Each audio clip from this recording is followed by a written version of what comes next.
సీతాకాంత్ ఇంటిలో సీతాకాంత్కి రమ్యకి నిశ్చితార్థపు ఏర్పాట్లన్నీ జరిగిపోయి ఉంటాయి. ఒక పక్క పంతులు గారేమో ముహూర్తానికి టైం అవుతుంది, ఇంకా ఉంగరాలు మార్చుకోండి అని చెప్తూ ఉంటాడు. సీతాకాంత్ మాత్రం ఇలా అనుకుంటూ ఉంటాడు, మైథిలి ఈ నిశ్చితార్థాన్ని ఆపేస్తే బాగుణ్ణు, తను నిజంగా రామలక్ష్మి అని తెలిసిపోతుంది. కాని ఎందుకు తను గమ్మునే చూస్తూ ఉంది అని అనుకుంటూ ఉంటాడు.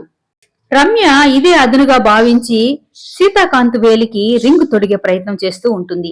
ఇక సీతాకాంత్ అయితే, ఏంటి రమ్య అలా తొందరపడుతున్నావేంటి, ఈ నిశ్చితార్థం జరగదని చెప్పాను కదా, మైథిలి రామలక్ష్మిగా బయటపడుతుందనే ఈ నిశ్చితార్థానికి ఒప్పుకున్నానని నీకు ముందే చెప్పాను కదా, ఎందుకు తొందరపడతావు, కాస్త ఆగు అని అంటూ ఉంటాడు. కాని రమ్య మాత్రం, ఆ మైథిలి గమ్మునే ఉందంటే నీ రామలక్ష్మి కాదనే కదా అర్థం, నేను నీ కోసం చాలా రోజుల నుంచి వెయిట్ చేస్తున్నాను, ఈ అవకాశాన్ని వదులుకోను, ఈ నిశ్చితార్థం జరగాల్సిందే అని అంటూ ఉంటుంది.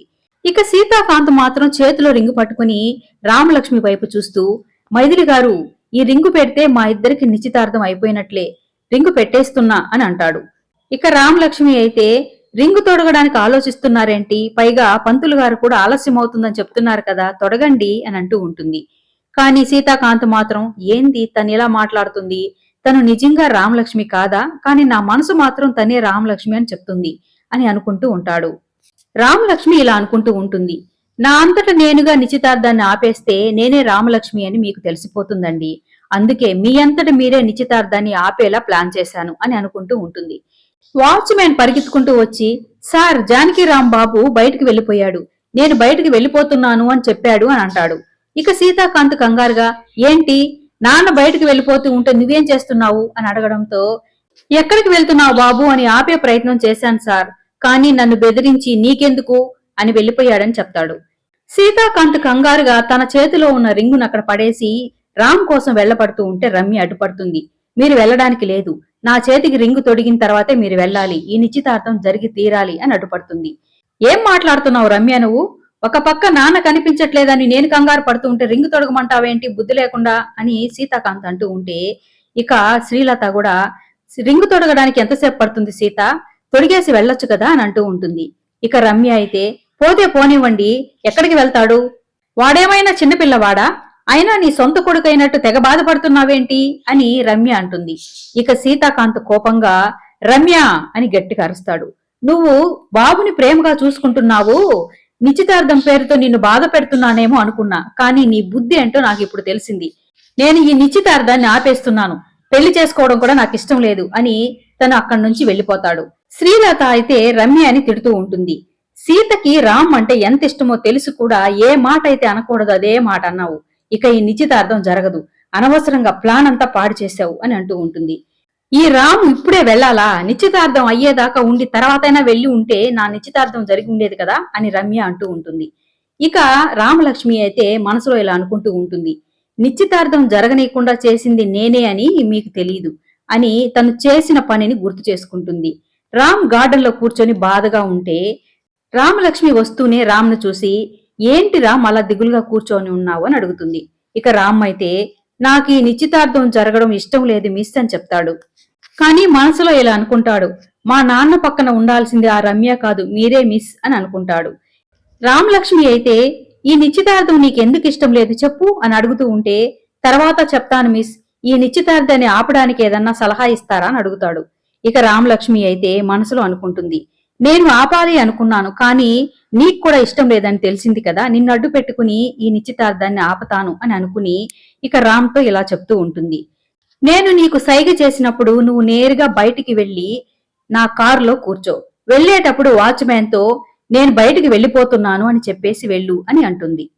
ఇక రామ్ అయితే, సరే మిస్ అలాగే చేస్తాను, అలా చేస్తే నిశ్చితార్థం ఆగిపోతుంది కదా అని అనుకుని అలాగే చేస్తాడు. రామ్ కనిపించకపోయేటప్పటికి ఇంట్లో వాళ్ళందరూ కంగారు పడిపోయి ఎతుకుతూ ఉంటారు.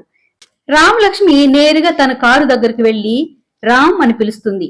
తన కారు చుట్టుపక్కల చూస్తే రామ్ ఎక్కడ కనిపించడు. ఇక రామలక్ష్మి కూడా కంగారు పడిపోతుంది, నా కారులోనే కూర్చోమని చెప్పాను కదా, కారులో లేడే, ఎక్కడికి వెళ్ళాడు, ఈ విషయం సీతా గారికి తెలిసిందంటే ఇంకేమైనా ఉందా అని రామ్ రామ్ అని కంగారు పడిపోతూ ఆ కారు చుట్టుపక్కలంతా వెతుకుతూ ఉంటుంది. కానీ రామ్ మాత్రం ఒక చెట్టు చాటు దాంకుని రామలక్ష్మిని చూస్తూ ఉంటాడు. అంతలో అక్కడికి సీతాకాంత్ వచ్చి, మైథిలి గారు రామ్ కనిపించాడా అని అడుగుతూ ఉంటే, లేదండి అదే నాకు కంగారుగా ఉంది, అదే నేను కూడా వెతుకుతున్నానని చెప్తూ ఉంటుంది. ఇక రామ్ అయితే వాళ్ళిద్దరిని చూసి ఇలా అనుకుంటాడు. నేను కనిపించకపోయేసరికి మీరిద్దరూ కలిసి వెతుకుతారు నాన్న, అందుకే నేను ఇక్కడ దాంకున్నాను అని అనుకుంటూ ఉంటాడు. తర్వాత మళ్ళీ వాళ్ళ ఇంట్లోకి వచ్చి ఇల్లంతా మళ్ళీ వెతుకుతూ ఉంటారు. అసలేం జరిగిందో తెలుసుకోవాలంటే ఒకసారి సీసీ కెమెరాని చెక్ చేస్తే తెలిసిపోతుంది కదా అన్నయ్య అని సందీప్ చెప్పడంతో ఇక అందరూ సీసీ కెమెరా ఆన్ చేసి చూస్తూ ఉంటారు. సీసీ కెమెరాలో ఇలా కనిపిస్తూ ఉంటుంది. రామ్ లక్ష్మి గేటు దగ్గర నుంచి రాగానే గార్డెన్ లో రామ్ కూర్చొని ఉండడంతో రామ్ దగ్గరికి వెళ్లి మాట్లాడుతూ ఉంటుంది. తర్వాత కొద్దిసేపటికి రామ్ లేచి బయటికి వెళ్లిపోవడం కనిపిస్తుంది. ఇక అందరూ రామ్ లక్ష్మిని తప్పు పడతారు. నువ్వు రామ్కి ఏం చెప్పావు? నువ్వు ఏం చెప్తే వాడు అలా బయటికి వెళ్లిపోయాడు? నువ్వే ఇదంతా చేశావు. ఈ నిశ్చితార్థాన్ని ఆపడానికే రామ్ ని అడ్డు పెట్టుకుని ఇలా చేశావు కదూ అని శ్రీలత అయితే రామలక్ష్మిని తిడుతూ ఉంటుంది. సందీప్ కూడా ఇలా అంటూ ఉంటాడు. అసలు నిన్ను నిశ్చితార్థానికి ఎవరు రమ్మన్నారు?